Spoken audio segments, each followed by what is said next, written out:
Follow the money on VSiN, the Sports Betting Network.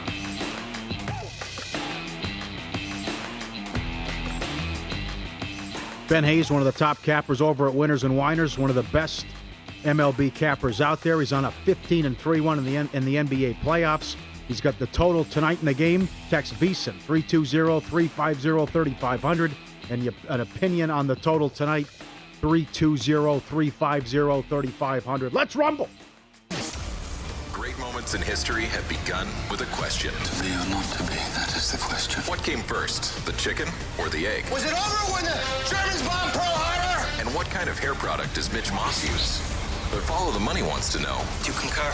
Concur with that. What, sir? Do you concur? All right, Pauly. LeBron James wants to bring an NBA team to Las Vegas. He said it himself this week. This will be a home run. Do you concur? Yes, and it's going to happen sooner rather than later. I know Silver said, well, we're not looking at that right now, but absolutely, as a lot of people reported this is going to happen. Las Vegas and Seattle and expansion and LeBron now a billionaire, absolutely be a home run. Yep. And as you said a couple weeks ago with Mike Palm, that would be some home court advantage for the local team. I believe that to be true. Oh, mama. Yep. For what it's worth, an NBA team should have been the first pro sports franchise in Las Vegas. And also, when it goes to Seattle, they have to rename them the Sonics. Yes. You got to bring back the Sonics. It's automatic. Baker Mayfield should refuse to play for the Browns. Do you concur? I think you have to be a professional and go out there. And it even look better if you can come in and save the day. You have to, it's like Marcellus Wallace about Bleep Pride. I mean, if you really believe they threw you under the bus on purpose in the Monday night game, I mean, that's hard to come back from. But you were so bad in the Christmas game. Again, listen, no one wants the guy. I know part of the reason is the contract, but no one wants the guy. Right. You got to go out there and prove that you can still play. Now, I know he was injured and he shouldn't have been out there, and Keenum was a much better option.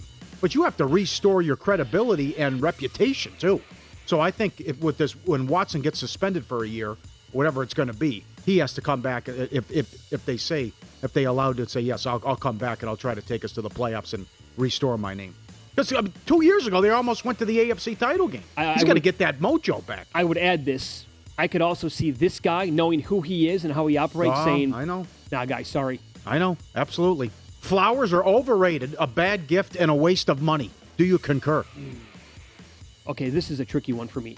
I personally think yes, because a lot of times they can be dead within a couple of days. So then what's the point then, right? Right. And Also, you're in for $50. But maybe I also more. I don't really consider it a gift. I think of it more of like as a gesture, I think, of I've been thinking about you kind of thing.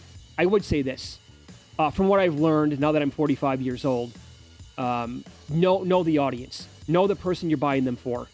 Because I've actually heard, I can't believe I'm about to say this, but this is true. I've heard women say, quote, I hate flowers. Really? As I've gotten older. I'm like, okay, I You're don't know kidding. who you are, but that's fine. I've also heard, for example, my wife hates roses. So I never buy her roses. You go a dozen roses, you're in for $80, $100. Who's the little guy in the middle there? Peekaboo. Yeah, look at that. Look at the guy. Okay. You can't even see. Tuck that bad boy in, and it's a different story, right? Yeah, but that's... you go like a Tiffany's bracelet, maybe $250, and that's going to last a lifetime, and they're going to love that. These things, they die in 2-3 days. It's ridiculous. Some women are lazy and don't take care of them either. You're going to take care of those flowers, you have too. to, and if you do, in water theory, them, something. They'll last a little bit longer. My tip would be like something. Look at like an orchid. They think they're pretty. They last a long time. They add something to the room. Those are a big winner in my previous experiences. Yeah. Boy, the extortion, too, when it's around Valentine's Day. They absolutely jack up those absurd. prices as well. They double the price on them. I want to know when I expire. I want to know when my number's up. Do you concur? Wouldn't that be something? I've thought about this over and over and over again, and like I can't give you a good answer on this. Like in 2045, May 30th. Yeah, they got you. Because, you can look into this. There are, like, people that do this, like, they can examine it. I think there are websites you can go to. But I don't, like, if it's next week, I don't want to know. Well, sure. It also changed everything, your whole outlook on things. I mean, imagine if it's like, okay, well, it's 62. What am I going to do? I pass away, so that's... Yeah. But what am I going to do in a week? If I look into this and somebody tells me, hey, look, pal, It's going to be August 13th this summer. Oh, great. I have 2 months left. So I have 2 months to do what? Fear, panic, have a great time? I don't know what the hell I would do.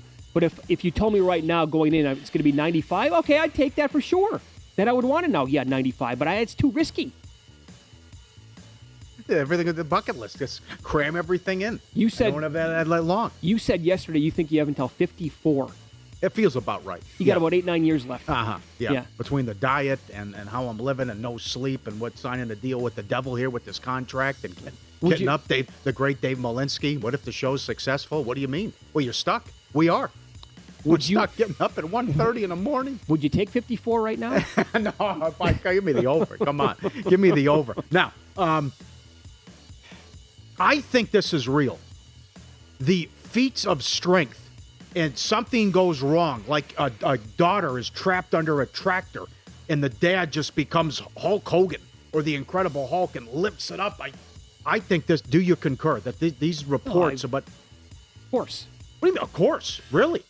Oh, I don't have examples of it. Oh, I've never met anybody who's experienced it before. Do you know anybody in your life who's ever worked with, like, cars, for example? Like, they work in a garage, and all of a sudden it slips off the jack, and a guy's, like, trapped, his foot's under the... No, never heard. Oh, I've had that. You're kidding. I know people. He saves the day. And a guy comes over, and he's like, what do I do? You got to... Come on. You got to muster it up. Come on. You could never do it. Magnus for Magus. In a normal circumstance, for $10,000, that same person could never do it. But when they see somebody trapped, what the hell do I got to do? They can lift up like the back end of a car. This can be good here. This can be a home run. I want to hear from people on this. FTM@vsin.com, and you can tweet at us too at vsin Live. Do you have examples of this? People you know, has it happened to you?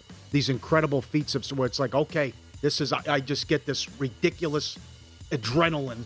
And someone's in deep trouble here, and something just comes in my body and takes over, and I lift the car up or whatever it is. You have no idea how far you can push your body sometimes. I realized that when I started to do that P90X years ago. I was completely out of shape. I had no clue the limitations of your body until you really, really push yourself. In a situation like that, I don't have kids. Can you imagine you have kids? Something happens? Who the hell knows what you can turn into? I've heard plenty of stories like that. Okay. Movies with subtitles are unwatchable. No, Do you concur? Absolutely not. No, I just finished Narcos, Season 3, Mexico. Didn't even occur to me. Didn't even bother me. Oh, doesn't? Very good finish, too. I'm on El Chapo now, too. Doesn't even bother me. Now, some of them, I mean, it's like Die Hard 2. Yippee-ki-yay, Mother Falcon. I mean, it doesn't match up with some of the stuff, which bothers me, but I didn't even notice. Lord of the Skies, what a story that is. Armado, what happened at the end of Narcos, but I'll give you one example. It didn't bother me at all. The reason why it bothers me, it gives me headaches. And then I'm going back and forth the whole time, on the screen to the subtitles, back to the screen. Yeah. What am I going to miss?